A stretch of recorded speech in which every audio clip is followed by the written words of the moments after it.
Multitasking. Oh, that's one of my favourite topics, actually. Yeah, and everyone thinks how, I was just about to do an article on that, actually, on LinkedIn, because there's now this thing called polytasking.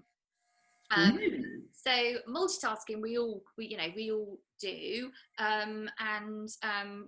or we've all done, so opening an email and being on the phone at the same time, whatever. They said that obviously now with people working from home, we are literally not just multitasking at work, but we're also multitasking between home and work. So Oh. so actually we are being, homeschoolers. We are looking after, we're putting the washing on whilst we're doing work and looking after the kids. And so we've had to add so many extra roles to that. So that's why so many people have been stressed in lockdown, because it's called polytasking. they call it polytasking, I think. I mean, it's still multitasking, isn't it? But you're multitasking various aspects of your life, I suppose, rather than just one thing. Yeah, because you just know that, I think we've all, I certainly have done it, because, trying to get work done, and then the kids are at home, so they create more mess and they eat all the food in the cupboard, so you're having to go to the shops more often, you're homeschooling them. It's just been ridiculous. And now they're back to school, I'm like, wow, I have all this time. It's really nice. Actually, I mean, that's the good thing, isn't it? Is that when we reflect back before lockdown, we thought, how did we ever have enough time? I know. I think I'll always look back actually more fondly to how things were. And I used to moan about being overworked, and then lockdown came along. I was like, no, I really am. No, I really am. Yeah. I mean, I'm very fortunate in that my children are all grown up. So I don't have any children at home. I have grandchildren now, but so I know how hard it's been for them, having to homeschool and it is, yeah. Not children, obviously, the parents. And unfortunately, they've said that women have been obviously the most hit, because they've then gone back and taken on that parenting role and school teacher role in a majority of cases, as well as try and managing their careers. Whereas men seem to protect themselves from that a little bit, don't they? Yeah. I think it's about women learning to be a bit more kind of, well, I think that's where the superwoman comes in again. It is, I think, maybe. We come in and we say, you turn them into a bit of a martyr, I can do it, I'll do everything, I'll cook the meals out. But actually, men generally don't do that, do they? Just go and say, well, I'm not doing this. Yeah, absolutely. They're very clear with the boundaries. Yeah, absolutely. That's what we need to do more of. It's about recognising those things that we can and can't do, and it's not. And I think we feel that instinct to do it because we can do all of those things. Of course, we can. And it's like when I suffered burnout in my job, I kept taking on more and more work all the time because I could do all of those things. You just can't do all of it at the same time. But you also, I don't think you can do it full stop for a long time. No, absolutely. I think, Superwoman can come in for periods of time. Yeah. Maybe 15 minutes. You think, right, it needs Superwoman here. You just walk through the door. The kids are kind of need their tea, or, you go, done. But then you get out of Superwoman, you turn into you use another power that you have, which is much empowering. Absolutely, yeah. Because you need to protect yourself, don't you, at the end of the day, because you can't help anybody else.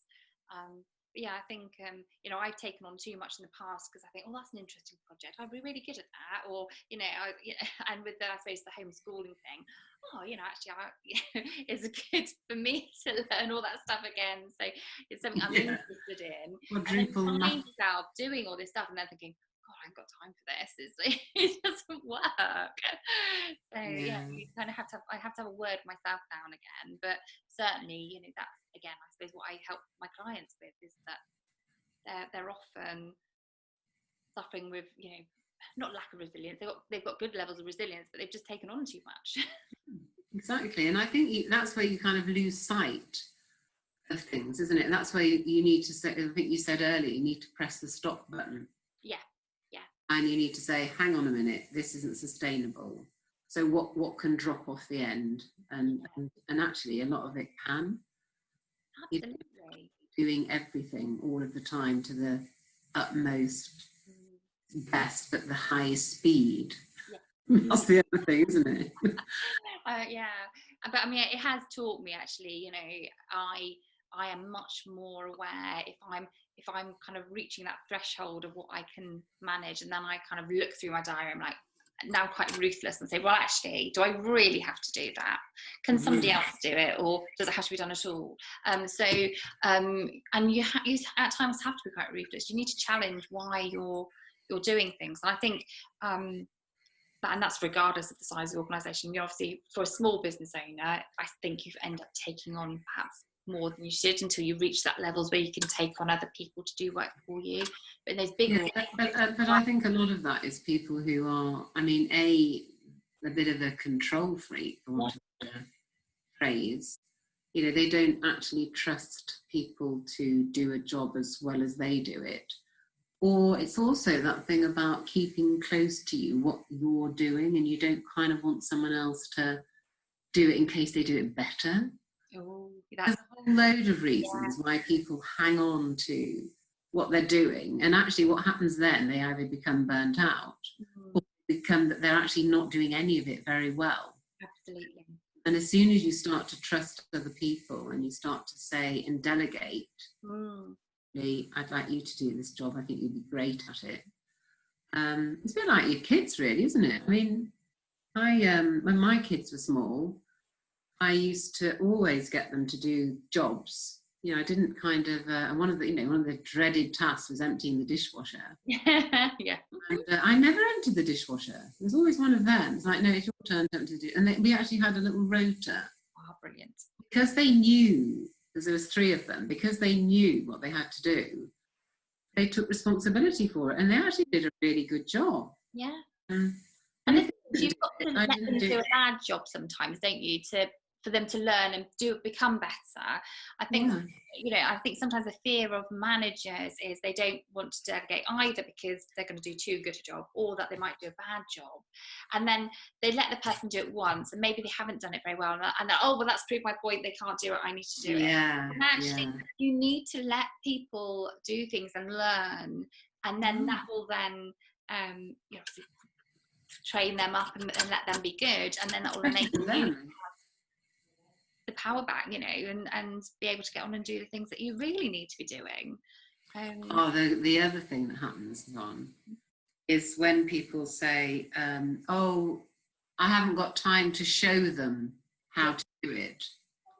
And you think, well, you've been saying that for quite a long time. If you did actually find a little bit of time to show them, you might have found that you've got a bit more time now and you're not having to do it all the time. There comes a point, doesn't there? It's a bit like we were talking earlier about setting time aside to think about what your values are and your vision. Actually, it's also important to set time aside to think about how am I going to enable the people around me that I'm working with so that I'm not doing everything. Absolutely. Because I always have to say to people, you need to make that short-term investment. You're actually investing in your staff, and you're showing them that you value them by delegating, actually. Because it must be terribly frustrating for them otherwise, because if they're never been shown what to do, their jobs are going to become very boring very quickly as well, aren't they? Or they're going to be twiddling their thumbs whilst the manager's running around like a headless chicken. So it just makes sense. You just have to do it. And it may be uncomfortable, of course it is. I think sometimes when you hand something over, it is, and it is partly that loss, isn't it? That grieving, you've lost something maybe you enjoy doing, but you've got to do it. Otherwise, you'll never be, higher performing, or you'll never get to where you really want to go.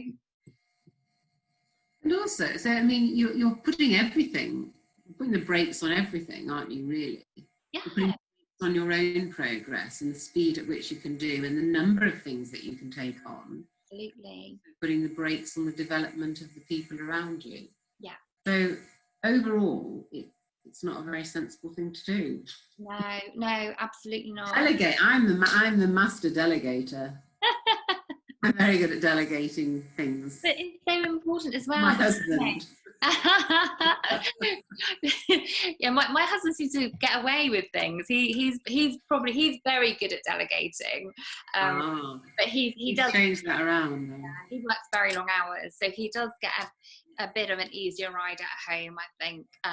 But the children are a bit older now, so everyone has to step up and do it. How old are your children now? So my eldest will be 14 on Wednesday, and then my youngest will be 12 in a couple of weeks. So yeah, they are at that age where actually we need to be training them up for the future and making sure that they know how to do all of those important. I hope they're emptying the dishwasher, Yvonne. Well, our dishwasher's broken actually, but yeah, we take it in turns to wash up. So they are doing that. That's good. Trying to get them to tidy their rooms a bit more and put their washing away and help mow the lawn and stuff like that. So it's all important stuff, hoovering, and yeah. So they're learning some life skills, and over actually lockdown cooking as well. It's really important, isn't it? Definitely. So yeah, and I think you can't have one person doing it all. That's the important thing. Whether that's at home or at work. And I've seen so many managers who think that they are good managers because they're the ones doing everything. That's how they're proving their worth. And I just had to tell them, actually that's a real business risk, because if they get run over by a bus or get ill or anything, you've got an organisation that doesn't know what to do. So delegate all the way, I say. Yeah. How many how many managers have you spoken to who said proudly, "Oh, it's all up here"? God, I know. It's like, really? Well, so if you were ill or, like you say, run over, what would happen exactly? Does anyone know where to get all this information that's in your head? No. Yeah, they see it as a great thing and something to be proud of. Yeah.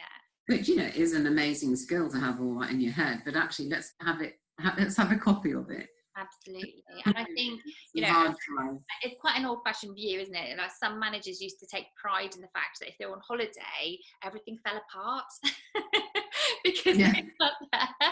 And I used to say, no, a sign of a good manager is that everything is working really well when you're not there, because you've got those you train people.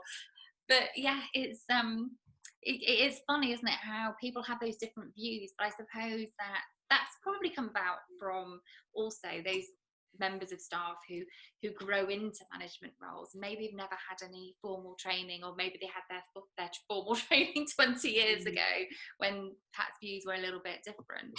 So. But underlying all of this really is a confidence issue. Because let's face it, if you're confident that actually if things run fantastically when you're away and you're really proud of that and you're not worried about somebody doing something better than you, I mean, that's what it all boils down to, isn't it? Then you're not going to worry. You're going to be really glad that things can happen without you. So that goes back to, and I think that's really a little bit about what you just said about some managers find themselves in a managerial post through a sort of strange route and they've never actually done any management. They haven't got any management experience. And they're actually a little bit afraid and they're not very confident. And to overcome that, they become this kind of like, well, I know everything. I can keep it all close to my chest. I do everything. I'll clean the toilet. I'll do the books. I'll pay the bills, I'll sort the sort of patient complaints out, or if we're talking about practice managers, or, that whole, it's really fascinating. Yeah, I think, confidence is a whole another subject, really. I don't think it's very rare I coach somebody who hasn't got an underlying confidence issue. And that's, brought about through, I suppose, lack of confidence as a child or in the work, or as you say, lack of training, and then they're learning their skills from people that they've observed, and they're picking up hopefully some good things, but they're also probably picking up some bad things as well. And then they're maybe managing a team and not really sure if they're getting it right. So yeah, it's an interesting one. Yeah, I think at the bottom of everything is confidence, and it doesn't matter how high up you are and how skilled you are. You're always going to have something Absolutely. that is just a little niggling away into your confidence, and then impacts on your behaviour.